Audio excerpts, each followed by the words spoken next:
Hello dear, this is Abhilash from corporate law. So आज मैं आपके लिए कुछ नया टॉपिक लेके आया हूँ। वो है F C R A registration. So F C R A जिसका फुल फॉर्म है फॉरेन कंट्रीब्यूशन रेगुलेटरी एक्ट। ये जो एक्ट है ये बना गया है कि फॉरेन से जो फंडिंग आती है उसके लिए एक प्रॉपर रेगुलेटरी बॉडी होनी चाहिए, एक लाइसेंस लेना चाहिए। उसके लिए ये F C R A licence का गवर्नमेंट ने प्रोविज़न किया है। So basically any company which is having some particular criteria, जिनका पर्टिकुलर क्राइटेरिया में सब फिट बैठता है, वो उन्हें ही एफ सी आर ए के लिए अप्लाई करना पड़ता है और उनको ही रजिस्ट्रेशन मिलता है। मिनिस्ट्री ऑफ होम अफेयर्स जो है MHA, ये इसके गाइडलाइंस को रेगुलेट करती है। और साथ में जो भी गवर्नमेंट के जो हाई अथॉरिटी है, जैसे कि जो NGO की गाइडलाइंस है, जो RBI की गाइडलाइंस है, वो भी इसमें कुछ कंट्रीब्यूटरी मिक्सअप किया है इस एक्ट में। सो बेसिकली जो सेक्शन 8 कंपनीज रहती हैं या फिर जो सोसाइटीज़ एक्ट है 1980 का, या फिर इंडियन ट्रस्ट एक्ट 1882, ये सब जो बॉडीज़ है जो प्रॉपरली रजिस्टर है NGO के लिए, उन्हें ये सब लाइसेंस का फ़ायदा मिलता है। सो इसका रजिस्ट्रेशन कैसा लेना पड़ता है?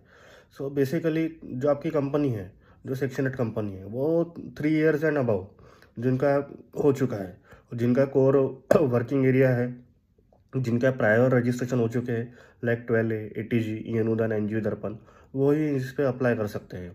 सो इसका भी कुछ क्राइटेरिया है, जैसे कि जो NGO है उसको एक प्रॉपर फंडिंग हुई है बिलो 10 लाख और 10 लाख के आसपास, वही इसको अप्लाई कर सकती है 3 इयर्स के लिए।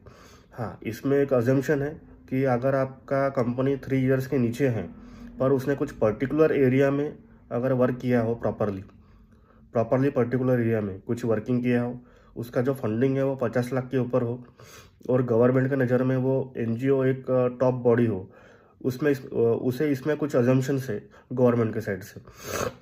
सो वो FCRA के लिए अप्लाई कर सकते हैं। फिर उनको 3 इयर्स का क्राइटेरिया ऐसा कुछ ज़रूरत नहीं है।